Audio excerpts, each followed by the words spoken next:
स्वागत करुछि आपण मानकु आम चैनल कथामृतको। बंधु माने आसंतु सुनिबा आम कंदर्प मनोहर श्री जगन्नाथंकर गोटे सुंदर मन छुआ लीला। सुनिबा पूर्व आपण मानकु अनुरोध, चैनल को सब्सक्राइब करनथिले सब्सक्राइब करि नियंतु। वीडियोटी को शेष पर्यंत निश्चय सुनंतु। भल लागिले गोटे लाइक करंतु, कमेंट करी आपणकर मतामत जानतु, शेयर करी समस्तक पाखरे पहुंचंतु। आसंतु सुनिबा। ओम नमो भगवते वासुदेवाय। सर्वं ब्रह्ममय जगत, ब्रह्मरु सृष्टि होइछि सृष्टि। सर्वनियंता ब्रह्म, से हर्ता कर्ता विधाता। तथापि मनुष्य भगवान का संबंध रे संदेही। निज मन और अनुभूति तराजुरे हिसाब निकास करे भगवान को स्थिति। जेतेबेले निज बुद्धि पराजय स्वीकार करे, सेतेबेले से अन्वेषण करे भगवान को। खोजी खोजी किए पाइछि तो केही तार मंग धरि पारि नाही। जिए जेते साधना करिछि से पाइछि सेते। कुहेलिकामय दुनिया रे निज रुचि अनुଯାयी रूप और नाम देई भगवान को कृपा पाइबाकू समस्ते विग्र, किंतु भगवान को माया रे समस्ते कबलित। काम क्रोध अहंकार और मोहर वशवर्ती होई समस्ते जंजालमय संसार रे संतुलित। तेणु सेथिरु मुक्ति पाई केतेक चेष्टित केवल निजर दाढ़त्या सहित भगवत कृपा ही माया को अतिक्रम करिबा संभाव्य। जिए जेउ नाम और रूपरे निष्ठा करिनिए, से ही माध्यम रे निष्काम चित्तरे साधना कले भगवत प्राप्ति होई थाए। भक्त तळुछ नारायण महापात्र एहार एक ज्वलंत दृष्टांत। श्रीक्षेत्र रे तळुछ नारायण महापात्र जने श्रीमंदिर पूजक। तांका पूर्वपुरुष माने बड़ ठाकुर बलभद्रंक पूजक भावे परिचित। वंशानुक्रमे आज से दारु ब्रह्म रेवती रमणंक सेवक। शैशव कालरू पितांक साथीरे बड़ देउल को जीवा अभ्यास। सेठारे ठाकुरंक पूजा पद्धति देखि आसुथिले। ठाकुरंक रीतिनीति षोडश उपचार पूजा लक्ष्य करी आसुथिले। क्रमशः मनरे दारुब्रह्मଙ୍କ प्रति प्रीति जागृत ହେଲା। अतएव रहस्यमय दारुब्रह्म जगन्नाथଙ୍କ विषୟରେ ଜାଣିବାକୁ ବାଲ୍ୟକାଳରୁ ହିଁ ବ୍ୟସ୍ତ ରହିଲେ। ତେଣୁ ସେ ସମସ୍ତ ଶାସ୍ତ୍ର ପୁରାଣ ଦର୍ଶନ ଅଧ୍ୟୟନ କରି ଜଗନ୍ନାଥଙ୍କୁ ହୃଦୟଙ୍ଗମ କରିବାକୁ ଉଦ୍ୟମ କରିଥିଲେ। ସମସ୍ତ ଶାସ୍ତ୍ର ଆଲୋଚନା କରି ସେ ଜାଣିପାରିଥିଲେ ଯେ ଦାରୁବ୍ରହ୍ମ ଜଗନ୍ନାଥ ହିଁ ସବୁରେ ମୂଳ। ତେଣୁ ସେ ଭକ୍ତିପୂର୍ଣ୍ଣ ଚିତ୍ତରେ ତିନି ଠାକୁରଙ୍କ ସେବା ପୂଜାରେ ମନୋନିବେଶ କଲେ। ତାଙ୍କରି ମନୋବାକ୍ୟ ଓ କର୍ମରେ ସଦା ଦାରୁବ୍ରହ୍ମ ଜଗନ୍ନାଥ। ସମସ୍ତେ ଜାଣନ୍ତି ଯେ ସେ ଜଣେ ଭଗବାନ ଦାରୁବ୍ରହ୍ମଙ୍କ ପରମ ଭକ୍ତ। କୁଆଡ଼େ ସେ ନିଜ ଚୁଟି କେରାକରେ ଜଗନ୍ନାଥଙ୍କୁ ବାନ୍ଧି ରଖିଛନ୍ତି। ତଳୁଛ ନାରାୟଣ ମହାପାତ୍ରଙ୍କ ସେବାକୁ ମଧ୍ୟ ତିନି ଠାକୁର ଚାହିଁ ବସିଥାନ୍ତି।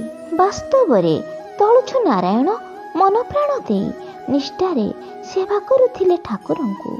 ମନଲୋଭା ଶୃଙ୍ଗାରର ବେଶ ମଧ୍ୟ କରୁଥିଲେ। ଯେଉଁ ବେଶକୁ ଦେଖିଲେ ମୁନି ମନ ଟଳିଯିବ, ସେହି ମୁନିଜନ ମାନସ ମୋହନ ବେଶ ସଜାଇ ଦର୍ଶକଙ୍କୁ ଚମକାଇ ଦେଉଥିଲେ। ଠାକୁରଙ୍କୁ ଶୃଙ୍ଗାର ବେଶ କରି ଚାହିଁ ରହୁଥିଲେ ତଳୁଛୁ ମହାପାତ୍ରେ। ଯେତେବେଳେ ଚକା ଆଖିରେ ନିଜ ଆଖି ମିଶି ଯାଉଥିଲା, ସେତେବେଳେ ସ୍ୱତଃ ଫୁଟି ଉଠୁଥିଲା ସ୍ମିତ ହାସ୍ୟ ଦୁହିଁଙ୍କର ଅଧରରେ। ଆଉ ତଳୁଛୁ ନାରାୟଣଙ୍କ ନୟନରୁ ଝରି ପଡ଼ୁଥିଲା ଆନନ୍ଦାଶ୍ରୁ। ମଙ୍ଗଳ ଆରତି ଠାରୁ ପହୁଡ଼ ପର୍ଯ୍ୟନ୍ତ ଚତୁର୍ଥାମୂର୍ତ୍ତିଙ୍କ ବିଭିନ୍ନ ପ୍ରକାର ବେଶଭୂଷା କରାଯାଏ। ବସ୍ତ୍ର ସୁବର୍ଣ୍ଣ ରତ୍ନ ସହିତ ବିଭିନ୍ନ ପ୍ରକାର ପୁଷ୍ପ, ତୁଳସୀ, ଦୟଣା, ମରୁଆ, ଚନ୍ଦନ ଓ କର୍ପୂର ଆଦିରେ ଦାରୁବ୍ରହ୍ମ ସୁସଜ୍ଜିତ ହୁଅନ୍ତି। ଜଗନ୍ନାଥ ନିର୍ଗୁଣ ନିରାକାର ବ୍ରହ୍ମ, କିନ୍ତୁ ଭକ୍ତଙ୍କ ପ୍ରୀତି ନିମନ୍ତେ ତାଙ୍କୁ ସାକାର କରାଯାଏ। ତେଣୁ ସେ ବିଭିନ୍ନ ବେଶ ବା ଶୃଙ୍ଗାରର ସାକାର ରୂପରେ ଭକ୍ତଙ୍କୁ ଦର୍ଶନ ଦେଇଥାନ୍ତି। ଦାରୁବ୍ରହ୍ମ ଜଗନ୍ନାଥଙ୍କ ଯେଉଁ ସବୁ ନୀତି ପାଳିତ ହୁଏ ତାହା ମୁଖ୍ୟତଃ 4 ଭାଗରେ ବିଭକ୍ତ, ଯଥା ଦୈନିକ ନୀତି, ସାମୟିକ ନୀତି, ଯାନିଯାତ୍ରା ସମ୍ପର୍କୀୟ ନୀତି ଏବଂ ଗୁପ୍ତ ନୀତି। ଦୈନିକ ନୀତି ଭିତରେ ମଙ୍ଗଳ ଆରତି, ମାର୍ଜଣା, ଅବକାଶ, ଗରୁଡ଼ ସ୍ନାନ, ବେଶ ଲାଗି, ସାହଣ ମେଲା, ରୋଷ ହୋମ, ସୂର୍ଯ୍ୟ ପୂଜା, ଦ୍ୱାରପାଳ ପୂଜା, ବଲ୍ଲଭ ଭୋଗ, ସକାଳ ଧୂପ ଭୋଗ, ମଧ୍ୟାହ୍ନ ଧୂପ, ଦ୍ୱିପହର ଧୂପ, ସନ୍ଧ୍ୟା ଆରତି, ସନ୍ଧ୍ୟା ଧୂପ, ଚନ୍ଦନ ଲାଗି, ବଡ଼ସିଂହାର ବେଶ, ବଡ଼ସିଂହାର ଭୋଗ, ପହୁଡ଼। ଏତଦ୍ ବ୍ୟତୀତ ବାର, ତିଥି, ଋତୁ ଓ ମାସ ଅନୁସାରେ ବିଭିନ୍ନ ନୀତି ଅନୁଷ୍ଠିତ ହୁଏ। ଠାକୁରଙ୍କ ବିଭିନ୍ନ ନୀତି ସମୟରେ ବିଭିନ୍ନ ବେଶକୁ ଧରି ଫୁଲମାଳ, ସେ ଫୁଲମାଳ ବିଭିନ୍ନ ପୁଷ୍ପ, ତୁଳସୀ, ପଣସପତ୍ର ଓ କଦଳୀପତ୍ର ଦ୍ୱାରା ପ୍ରସ୍ତୁତ ହୋଇଥାଏ।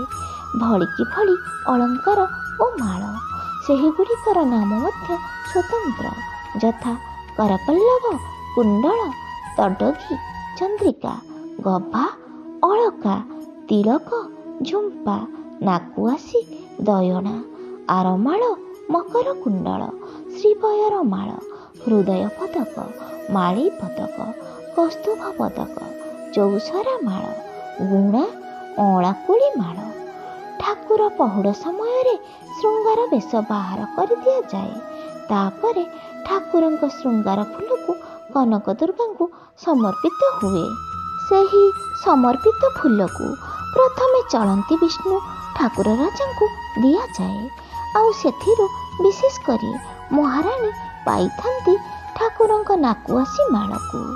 ସେହି ପବିତ୍ର ନାକୁଆସି ମାଳକୁ ପାଇବା ନିମନ୍ତେ ଶ୍ରୀମନ୍ଦିରରେ ଦେବଦାସୀ ଆଶା କରିଥାନ୍ତି, କିନ୍ତୁ ତାହା ସମ୍ଭବ ହୋଇପାରୁନଥିଲା। ଯେହେତୁ ପ୍ରତ୍ୟହ କନକ ଦୁର୍ଗାଙ୍କୁ ସମର୍ପିତ ହେଲା ପରେ ରାଜମହଲକୁ ଚାଲି ଯାଉଥାଏ, ତଥାପି ସେହି ପବିତ୍ର ନାକୁଆସି ମାଳକୁ ପାଇବା ନିମନ୍ତେ ଲାବଣ୍ୟବତୀ ଆଶା ବାନ୍ଧି ରଖିଥାନ୍ତି, ଚେଷ୍ଟା ମଧ୍ୟ କରୁଥାନ୍ତି। ତେଣୁ ସେ ଠାକୁରଙ୍କ ପ୍ରିୟ ସେବକ ତଳୁଛୁ ନାରାୟଣ ମହାପାତ୍ରଙ୍କୁ ନିଜ ଅଭିଳାଷ କଥା କହିଥିଲେ, ଆଉ ଗୋଡ଼ ହାତ ଧରି ଅନୁରୋଧ କଲେ ଯେପରି ଦିନେ ମଧ୍ୟ ଠାକୁରଙ୍କ ନାକୁଆସି ମାଳ ପାଇବେ। ଦେବଦାସୀଙ୍କର ଉତ୍କଣ୍ଠା ଓ ଭକ୍ତିଭାବ ଦେଖି ତଳୁଛୁ ମହାପାତ୍ର ମଧ୍ୟ ଚାହିଁଲେ ଠାକୁରଙ୍କ ନାକୁଆସି ଫୁଲମାଳ ଦେବା ନିମନ୍ତେ। ତଳୁଛୁ ନାରାୟଣଙ୍କ ମତରେ ପାଟରାଣୀ ଚନ୍ଦ୍ରାବତୀ ଓ ଦେବଦାସୀ ଲାବଣ୍ୟବତୀ ଏକ ମର୍ଯ୍ୟାଦା ସ୍ତରର। ପାଟରାଣୀ ଚନ୍ଦ୍ରାବତୀ ଠାକୁର ରାଜାଙ୍କ ଦାସୀ, ଆଉ ଦେବଦାସୀ ଲାବଣ୍ୟବତୀ ରାଜାଧିରାଜ ଜଗନ୍ନାଥଙ୍କ ଦାସୀ। ଦୁହେଁ ବିବାହିତା। ଠାକୁରଙ୍କ ଛଡ଼ା ଫୁଲ ଉପରେ ଦୁହିଁଙ୍କର ଏକା ଅଧିକାର ରହିବା କଥା, କିନ୍ତୁ ରାଜଦାସୀ ଦେବଦାସୀ ଲାବଣ୍ୟବତୀଙ୍କ ପ୍ରତି କରିଛି ଅନ୍ୟାୟ। ଦିନକର କଥା, ତଳୁଛୁ ନାରାୟଣ ମହାପାତ୍ର ଠାକୁରଙ୍କ ପବିତ୍ର ନାକୁଆସି ଫୁଲମାଳ ଦେବଦାସୀ ଲାବଣ୍ୟବତୀଙ୍କୁ ପ୍ରଦାନ କଲେ। ଠାକୁରଙ୍କ ଦେହଲଗା ପବିତ୍ର ନାକୁଆସି ମାଳକୁ ପାଇ ଲାବଣ୍ୟବତୀ ଆତ୍ମହରା। ପବିତ୍ର ମନରେ ଖୋଜି ନେଲେ ନିଜ ଖୋସାରେ। ବ୍ରହ୍ମ ଜଗନ୍ନାଥଙ୍କ ପ୍ରେମରେ ବିଭୋର ହୋଇ ଉଠିଲେ, ଉନ୍ମାଦ ହୋଇ ନାଚିଲେ ଆଉ ଗାଇଲେ। କିଛି ସମୟ ଯାଇଛି କି ନାହିଁ, ତଳୁଛୁ ନାରାୟଣ ମହାପାତ୍ର ଧଇଁ ସଇଁ ହୋଇ ଦୌଡ଼ି ଆସିଲେ ଲାବଣ୍ୟବତୀ ପାଖକୁ। ନିଜର ଅସହାୟତା ପ୍ରକାଶ କଲେ ସେ, ଆଉ ବିନତି ହୋଇ ମାଗିଲେ ସେହି ପବିତ୍ର ନାକୁଆସି ମାଳା। କାରଣ ରାଜା ଭାନୁପ୍ରତାପ ନିଜେ ବିଜେ କରିଛନ୍ତି ଶ୍ରୀମନ୍ଦିରରେ। ଠାକୁରଙ୍କ ପ୍ରସାଦକୁ ରାଜାଙ୍କୁ ଦେବାକୁ ବାଧ୍ୟ। ସବୁ ପ୍ରସାଦରେ ଠାକୁରଙ୍କ ନାକୁଆସି ରହିବା ନିଶ୍ଚିନ୍ତ, ନଚେତ୍ ରକ୍ଷା ନାହିଁ ସେବକ କୁଳଙ୍କୁ। ପରିସ୍ଥିତିକୁ ଅନୁଧ୍ୟାନ କରି ଦେବଦାସୀ ଲାବଣ୍ୟବତୀ ନିଜେ ଖୋସାରୁ ପବିତ୍ର ନାକୁଆସି ମାଳକୁ ବାହାର କରି ତଳୁଛୁ ମହାପାତ୍ରଙ୍କ ହସ୍ତରେ ବଢ଼ାଇ ଦେଲେ। ତାକୁ ଧରି ଦୌଡ଼ି ଆସିଲେ ଶ୍ରୀମନ୍ଦିରକୁ ତଳୁଛୁ ନାରାୟଣ। ଯଥାବିଧି ପାଳନ କରି ତଳୁଛୁ ନାରାୟଣ ମହାପାତ୍ର ଠାକୁର ରାଜାଙ୍କୁ ପ୍ରଦାନ କଲେ। ଠାକୁର ରାଜା ଭାନୁପ୍ରତାପ ପ୍ରଭୁଙ୍କ ଛଡ଼ା ଫୁଲ ପ୍ରସାଦକୁ ଧରି ଫେରିଲେ ନଅରକୁ। ସେହି ବହୁ ଚର୍ଚ୍ଚିତ ନାକୁଆସି ମାଳକୁ ଗ୍ରହଣ କଲେ ରାଣୀ ଚନ୍ଦ୍ରାବତୀ। ଦେଖିଲେ ଠାକୁରଙ୍କ ଛଡ଼ା ଫୁଲରେ ଗୁଡ଼ାଇ ହୋଇ ରହିଛି ଏକ ସୁଗନ୍ଧଯୁକ୍ତ କେଶ। ରାଣୀ ସେହି କେଶଯୁକ୍ତ ନାକୁଆସି ଫୁଲମାଳକୁ ଦେଖାଇଲେ ଠାକୁର ରାଜାଙ୍କୁ। ଏହି ଲମ୍ବା କେଶ ଠାକୁରଙ୍କ ଫୁଲ ପ୍ରସାଦରେ ଆସିଲା କାହୁଁ? ରାଣୀଙ୍କ ଅଭିଯୋଗ ଶୁଣି ସେହି ନାକୁଆସି ମାଳକୁ ପରୀକ୍ଷା କରି ରାଜା ଦେଖିଲେ ବାସ୍ତବରେ ଏକ ଲମ୍ବା ସୁଗନ୍ଧଯୁକ୍ତ କେଶ ଗୁଡ଼ାଇ ହୋଇ ରହିଛି ଠାକୁରଙ୍କ ନାକୁଆସି ଫୁଲ ପ୍ରସାଦରେ। ଏହା କିପରି ସମ୍ଭବ? ଏହା ନିଶ୍ଚିତ ଭାବେ କୌଣସି ସ୍ତ୍ରୀ ଲୋକର କେଶ, ହୁଏତ କୌଣସି ସ୍ତ୍ରୀ ଲୋକର ଛଡ଼ା ଫୁଲ। ତାକୁ ଆଣି ମୋତେ ପ୍ରତାରିତ କରିଛନ୍ତି ସେବକ ତଳୁଛୁ ମହାପାତ୍ରେ। ଏହା ଅକ୍ଷମଣୀୟ ଅପରାଧ। ଏହା ନିଶ୍ଚିତ ଭାବେ ଶ୍ରୀମନ୍ଦିରରେ ପୂଜା ସେବାରେ ବିଶୃଙ୍ଖଳାର ସୂଚନା। ଶୀଘ୍ର ତାର ପ୍ରତିକାର ନ କଲେ ଶ୍ରୀମନ୍ଦିର ଶ୍ରୀହୀନ ହୋଇଯିବା ଆଶଙ୍କା। ମହାପ୍ରତାପୀ ରାଜା ଭାନୁପ୍ରତାପ ଆଦେଶ ଦେଲେ ତଳୁଛୁ ମହାପାତ୍ରଙ୍କୁ ଶୀଘ୍ର ଧରି ଆଣି ହାଜର କରିବା ନିମନ୍ତେ। ରାଜାଦେଶ ନେଇ ପାଇକମାନେ ଗଲେ ତଳୁଛୁ ନାରାୟଣ ମହାପାତ୍ରଙ୍କ ପାଖକୁ। ରାଜାଦେଶ ଶୁଣି ତଳୁଛୁ ନାରାୟଣ ମହାପାତ୍ର ହାଜର ହେଲେ ରାଜାଙ୍କ ସମ୍ମୁଖରେ। ତଳୁଛୁ ମହାପାତ୍ର ଦେଖିଲେ ରାଜାଙ୍କ କ୍ରୋଧପୂର୍ଣ୍ଣ ଚାହାଣୀ। କାହିଁକି ଯେ ରାଜା କ୍ରୋଧିତ ଜାଣିପାରିଲେ ନାହିଁ ତଳୁଛୁ ନାରାୟଣ। ଠାକୁରଙ୍କ ପୂଜକ ଭାବେ ଦଣ୍ଡାୟମାନ ହୋଇ ଆଶୀର୍ବାଦ ଦେଲେ ରାଜାଙ୍କୁ। ତାହା କିନ୍ତୁ ହେଲା ଅଗ୍ନିରେ ଘୃତ ଢାଳିଲା ପରି। ତେଣୁ ରାଜା କ୍ରୋଧାନ୍ୱିତ ହୋଇ ପଚାରିଲେ, ମହାପାତ୍ରେ, ତୁମେ କେବେଠାରୁ ଚତୁର ହୋଇଗଲଣି? ଏହି ଯେଉଁ ଫୁଲମାଳ ମୋତେ ଦେଇଛ ତାହା କ'ଣ ପ୍ରକୃତରେ ଠାକୁରଙ୍କ ନାକୁଆସି ଫୁଲମାଳ? କୁହ, କେଉଁ ବେଶ୍ୟାର ଏ ଛଡ଼ା ଫୁଲ? କେବେଠାରୁ ଜଗନ୍ନାଥଙ୍କ ମଥାରେ କେଶ ଉଠିଲାଣି? ରାଜାଙ୍କ ଅଭିଯୋଗ ଶୁଣି ତଳୁଛୁ ମହାପାତ୍ରଙ୍କୁ ଆଉ କିଛି ଅଭିଯୋଗ ରହିଲା ନାହିଁ। ସେ ଜାଣିପାରିଲେ ଯେ ସେ କେଶ ଦେବଦାସୀ ଲାବଣ୍ୟବତୀର। ତଥାପି ଦୋଷ ରହିଲା କେଉଁଠି? ଠାକୁରଙ୍କ ପ୍ରସାଦ ଫୁଲ କ'ଣ ଦେବଦାସୀଙ୍କ କେଶ ଲାଗି ମାରା ହୋଇଗଲା? ତାହା ତ ସବୁବେଳେ ପବିତ୍ର। ଅଧିକନ୍ତୁ ଦେବଦାସୀଙ୍କ ମସ୍ତକର ବାଳ କ'ଣ ଠାକୁରଙ୍କ ପ୍ରସାଦ ନୁହେଁ? ସେ କ'ଣ ବ୍ରହ୍ମଠାରୁ ଅଲଗା? ସୃଷ୍ଟିର ସବୁ ଭଗବାନଙ୍କ ପ୍ରକୃତି, ଆଉ ଦେବଦାସୀଙ୍କ କେଶ କିପରି ଭଗବାନଙ୍କ ଠାରୁ ପୃଥକ? ତତ୍ତ୍ୱଗତ ଭାବେ ଦେବଦାସୀଙ୍କ କେଶ ମଧ୍ୟ ଜଗନ୍ନାଥଙ୍କ କେଶ। ଏହି କଥା କହିଲେ ରାଜା କ'ଣ ବୁଝିବେ କି? ରାଜା ଗୋଜା ଯାହା ବୁଝିଥିବେ ତାହା ସବୁକିଛି ଭିନ୍ନ ଅର୍ଥ କରି ବସିବେ। ସତ୍ୟ ଲୁଚି ଅସତ୍ୟ ହିଁ ପ୍ରମାଣିତ ହେବ। ଦାରୁବ୍ରହ୍ମ ଜଗନ୍ନାଥ ହିଁ ସତ୍ୟ। ସେ ସତ୍ୟକୁ ହିଁ ଗ୍ରହଣ କରନ୍ତି। ସବୁ କଥା ସମୀକ୍ଷା କରି ଉଚିତ ପଦକ୍ଷେପ ନେବା ଠାକୁରଙ୍କ ନୀତି। ସେ ଅନ୍ତର୍ଯ୍ୟାମୀ, ଅନ୍ତରର ଭାବ ଠିକ୍ ଭାବେ ବୁଝନ୍ତି। ତେଣୁ ଭକ୍ତପ୍ରିୟ ଜଗନ୍ନାଥଙ୍କୁ ନିଜ ଦୁଃଖ ଜଣାଇବା ଶ୍ରେୟସ୍କର। ଦୁଃଖୀର ଦୁଃଖ ବୁଝନ୍ତି ସେ। ବିପଦରୁ ଉଦ୍ଧାର କରିବା ତାଙ୍କରି ଧର୍ମ। ଏପରି ପ୍ରଭୁ ଥାଉ ଥାଉ ଅନ୍ୟ କାହା ଉପରେ ନିର୍ଭର କରିବା କ'ଣ ଦରକାର? ସେହି ବଳିଆର ଭୁଜ ଜଗତର ନାଥ ଜଗନ୍ନାଥଙ୍କ ଉପରେ ତଳୁଛୁ ନାରାୟଣଙ୍କ ପ୍ରଗାଢ଼ ବିଶ୍ୱାସ। ସେ ଅବଶ୍ୟ ତାଙ୍କୁ ରକ୍ଷା କରିବେ। ତେଣୁ ତଳୁଛୁ ନାରାୟଣ ନିଜ ପ୍ରିୟ ଜଗନ୍ନାଥଙ୍କ ଉପରେ ଭରସା ରଖି ରାଜାଙ୍କ ସମ୍ମୁଖୀନ ହେଲେ। ସବୁ ବୁଝି ନ ବୁଝିଲା ପରି ଛଳନା କରି କହିଲେ, ମହାରାଜ କ୍ଷମା କରିବେ ଛାମୁ। ଏହା ଏକାନ୍ତ ଠାକୁରଙ୍କ ମସ୍ତକର କେଶ। ଆପଣ କ'ଣ କେବେ ଶ୍ରୀବିଗ୍ରହଙ୍କ କେଶ ଦେଖି ନାହାନ୍ତି? ପ୍ରବଳ ପ୍ରତାପୀ ଭାନୁପ୍ରତାପ କିଂକର୍ତ୍ତବ୍ୟ ବିମୂଢ଼ ହୋଇ ଚିନ୍ତା କଲେ, କି ଅଜବ କଥା! ସେବକର ଏତେ ଆସ୍ପର୍ଦ୍ଧା ଶାସନ ମୁଖ୍ୟ ସମ୍ମୁଖରେ ମିଥ୍ୟା କହିପାରୁଛି। ପ୍ରକାଶ୍ୟରେ କହିଲେ, ଠିକ୍ ଅଛି ମହାପାତ୍ରେ, ମୋତେ ଆସନ୍ତାକାଲି ପ୍ରଭାତରେ ଠାକୁରଙ୍କ କେଶ ଦେଖାଇବ। ଏବେ ଯାଇପାର। ରାଜାଙ୍କୁ ସିନା କହିଦେଲେ ସେ କେଶ ଠାକୁରଙ୍କ କେଶ ବୋଲି, ଏବେ ହେବ କ'ଣ? ଆସନ୍ତାକାଲି ଜନଜଗତ ଜାଣିବ। ଶ୍ରୀମନ୍ଦିରର ସେବକମାନେ ଭଣ୍ଡ ଓ ଠକ। ଯେଉଁମାନେ ରାଜାଙ୍କୁ ପ୍ରତାରଣା କରିପାରନ୍ତି ସେମାନେ ଯେ ସାଧାରଣ ଜନତାଙ୍କୁ କ'ଣ ଅବା କରୁନଥିବେ। ନିନ୍ଦା ଅପମାନରେ ଭାସିଯିବ ସେବକ କୁଳ। ଆଙ୍ଗୁଠି ଉଠାଇବେ ସ୍ୱୟଂ ଜଗନ୍ନାଥଙ୍କ ଉପରକୁ ମଧ୍ୟ। ଏହାର ପରିଣାମ ଭାବି ଭାବି ତଳୁଛୁ ନାରାୟଣ ମହାପାତ୍ର ବିଚଳିତ ହୋଇଗଲେ। ସେ ନିଜ ମରଣକୁ ଭୟ କରନ୍ତି ନାହିଁ କିମ୍ବା ନିଜ ନିନ୍ଦାକୁ ଖାତିର କରନ୍ତି ନାହିଁ, କିନ୍ତୁ ନିଜ ପାଇଁ ସାରା ଠାକୁରଙ୍କ ସେବକ କୁଳ ନିନ୍ଦିତ ଓ ଅନ୍ତର ହେବେ ତାହା ହିଁ ତାଙ୍କୁ ବାଧିଲା। ତେଣୁ ସେ ଜଗନ୍ନାଥଙ୍କ ଶରଣ ପଶି କହିଲେ ନିଜ ଅନ୍ତରର କଥା, ହେ ଜଗନ୍ନାଥ, ହେ ମୋର ସ୍ୱାମୀ, କେବଳ ତୋରି ଭରସାରେ କ୍ରୋଧୀ ରାଜାଙ୍କୁ ଶାନ୍ତ କରିବା ନିମନ୍ତେ ଦେବଦାସୀର କେଶକୁ ତୋର କେଶ ବୋଲି କହିଦେଲି। ମୋର ଦୃଢ଼ ବିଶ୍ୱାସ ଏ ସୃଷ୍ଟିର ଅଣୁ ପରମାଣୁରେ ମଧ୍ୟ ତୋର ଅବସ୍ଥିତି, ତୋ ବିନା ଅନ୍ୟ କିଛି ନାହିଁ। ଏଥିରେ ଯଦି ମୋର ଭୁଲ ଥାଏ ତେବେ ମୋତେ ଦଣ୍ଡ ଦିଅ, କିନ୍ତୁ ସେବକ କୁଳକୁ ନିନ୍ଦିତ କର ନାହିଁ କି ସେମାନଙ୍କୁ ତୋର ସେବାରୁ ଅନ୍ତର କର ନାହିଁ। ଦେବଦାସୀର କେଶ ତୋ କେଶ ନୁହେଁ ବୋଲି ଏହା ମୁଁ କିପରି କହିପାରିବି? ଏ ସୃଷ୍ଟି ତ ତୁମର, ତୁମେ ତ ସବୁଠାରେ ବିଦ୍ୟମାନ। ଦେବଦାସୀର କେଶ ତୋ କେଶଠାରୁ ଅଲଗା ଏହା ଅବା କିପରି କହିଥାନ୍ତି? ମୁଁ ତ ତୁମ ପାଖରେ ସମର୍ପିତ। ତୁମ ବିନା ମୁଁ ଅନ୍ୟ କିଛି ଜାଣେ ନା।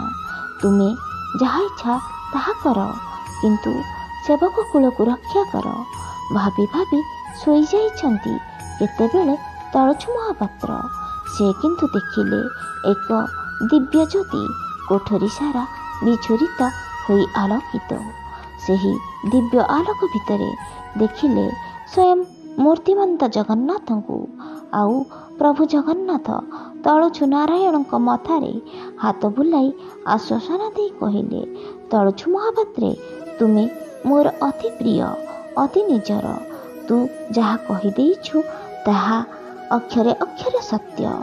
ଯେଉଁମାନେ ମୋତେ ସମର୍ପିତ, ଯେଉଁମାନେ ଆମ୍ଭର କର୍ମ ଜ୍ଞାନ କରି ସମସ୍ତ କର୍ମ କରନ୍ତି, ଯିଏ ମୋତେ ସବୁବେଳେ ଚିନ୍ତା ଓ ଉପାସନା କରେ, ତାର ସମସ୍ତ କାର୍ଯ୍ୟ ମୁଁ ନିଜେ ସମ୍ପାଦନ କରେ।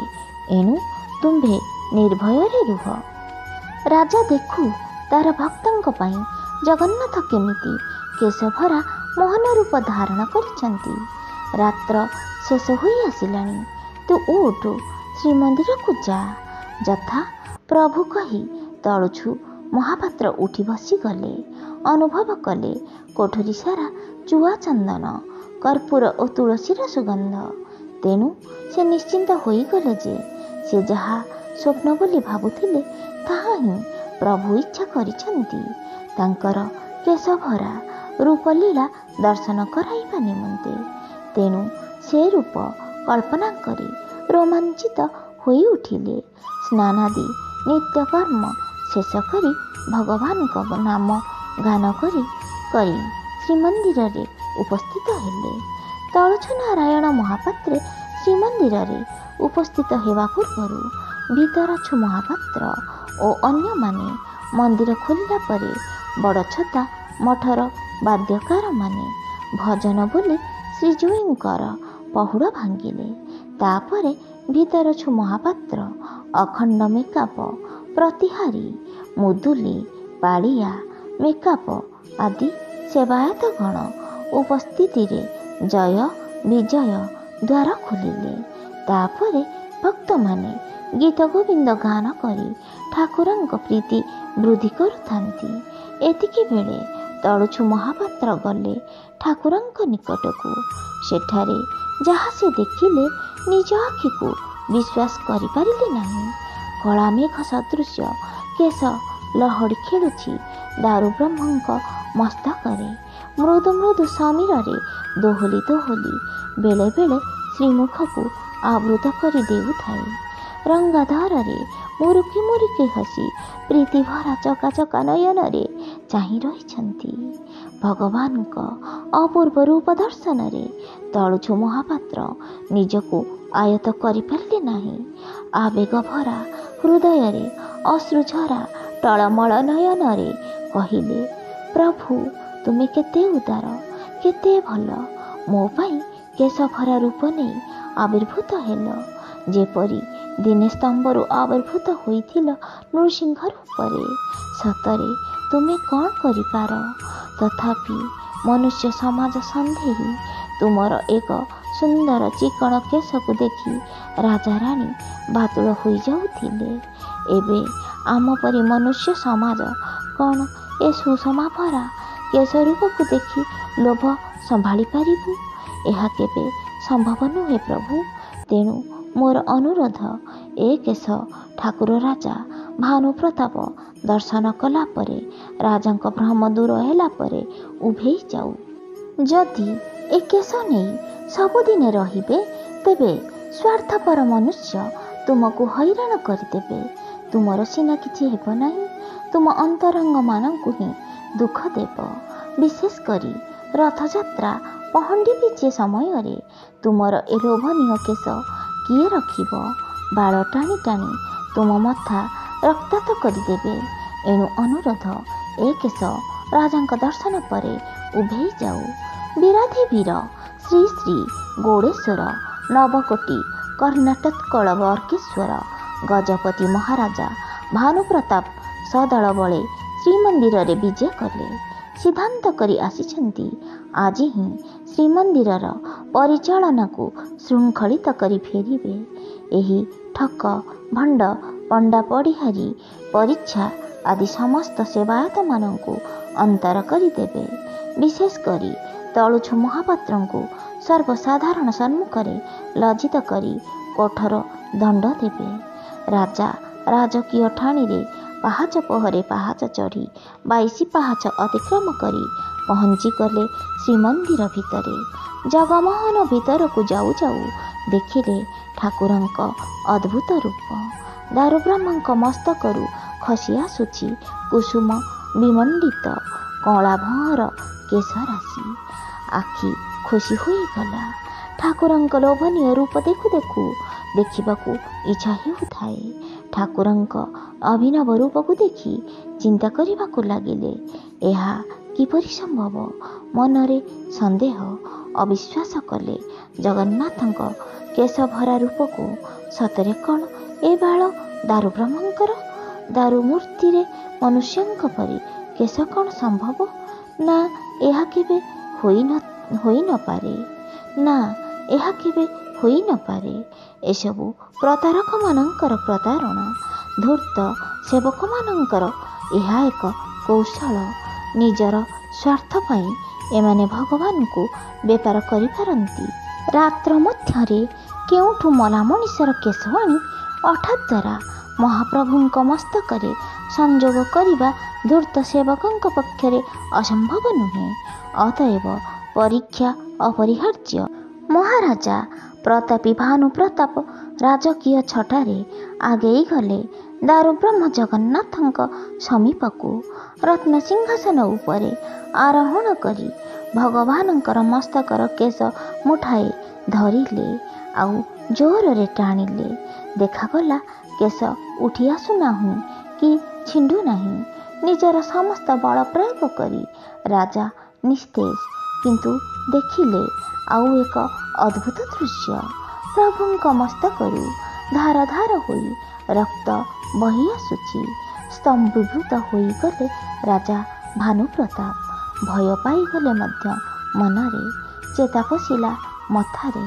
ମନରେ ଯେଉଁ ଅହଙ୍କାର, ଦମ୍ଭ ଓ ସନ୍ଦେହ ନେଇ ଭଗବାନଙ୍କୁ ପରୀକ୍ଷା କରିବାକୁ ଗଲେ, ତାର ପରିଣାମ ଚିନ୍ତାରେ ଭାଙ୍ଗି ପଡ଼ିଲେ।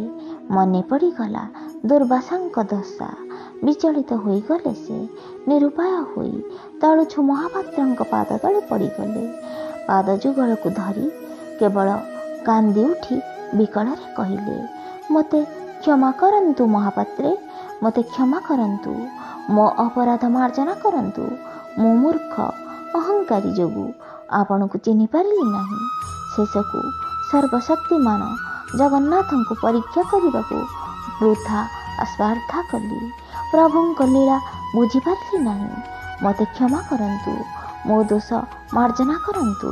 ଭଗବାନଙ୍କ କୋପରୁ ରକ୍ଷା କରିପାରିବେ କେବଳ ଆପଣ। ମୋତେ ରକ୍ଷା କରନ୍ତୁ। ଆଜି ମୁଁ ଜାଣିପାରିଛି ସତରେ ମୁଁ କେତେ ମୂର୍ଖ ଓ ଅହଙ୍କାରୀ ବୋଲି। ମୋର ଆଜି ଚକ୍ଷୁ ଖୋଲି ଦେଇଛନ୍ତି।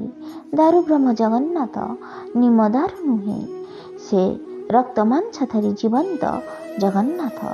ଜଗନ୍ନାଥଙ୍କୁ ଦାରୁ ବିଗ୍ରହ ଜ୍ଞାନରେ ସୀମିତ ଥିଲି, ଜାଣିପାରିନଥିଲି ବ୍ରହ୍ମ ଜଗନ୍ନାଥଙ୍କୁ। ତେଣୁ ମୁଁ ସନ୍ଦେହୀ ହୋଇଯାଇଥିଲି। ମୋର ଅପରାଧ କ୍ଷମା କରନ୍ତୁ, ମୋତେ ରକ୍ଷା କରନ୍ତୁ।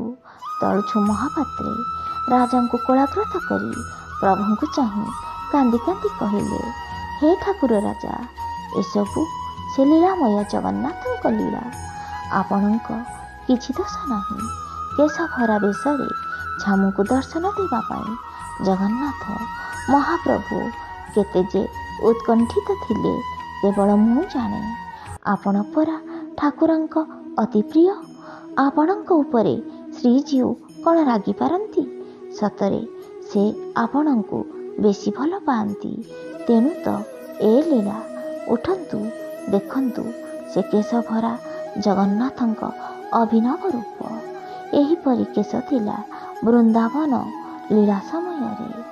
ଏହି କଳା ମଚମଚ କେଶ ହିଁ ରାଧାଙ୍କୁ ଆକୃଷ୍ଟ କରିଥିଲା। ସେହି ଦୁର୍ଲଭ କେଶଭରା ରୂପ ଦେଖି ମନୁଷ୍ୟ ଜୀବନ ସାର୍ଥକ କରନ୍ତୁ। ଏହା ଦେଖି ସମସ୍ତ ଦର୍ଶକ, ରାଜସେବକ, ରାଜପରିଷଦଙ୍କ ଜୟ ଜଗନ୍ନାଥ, ଜୟ ତଳୁଛୁ ନାରାୟଣ ଧ୍ୱନିରେ ଶ୍ରୀମନ୍ଦିର ମୁଖରିତ ହେଲା। ସେହି ଦିନ ଥିଲା ଆଶ୍ୱିନ ମାସ ଶୁକ୍ଳ ଏକାଦଶୀ। ଏହି ପବିତ୍ର ଘଟଣାକୁ ଚିରସ୍ମରଣୀୟ ରଖିବା ନିମନ୍ତେ ଏହି ଦିନକୁ ରାଧାମାଧବ ବେଶ କରିବାକୁ ନିଷ୍ପତ୍ତି ନେଲେ। ସେହି ଦିନଠାରୁ ପ୍ରତିବର୍ଷ ଆଶ୍ୱିନ ଶୁକ୍ଳ ଏକାଦଶୀ ଦିନ ଜଗନ୍ନାଥ ରାଧାମାଧବ ରୂପରେ ପୂଜା ପାଇ ଆସୁଛନ୍ତି।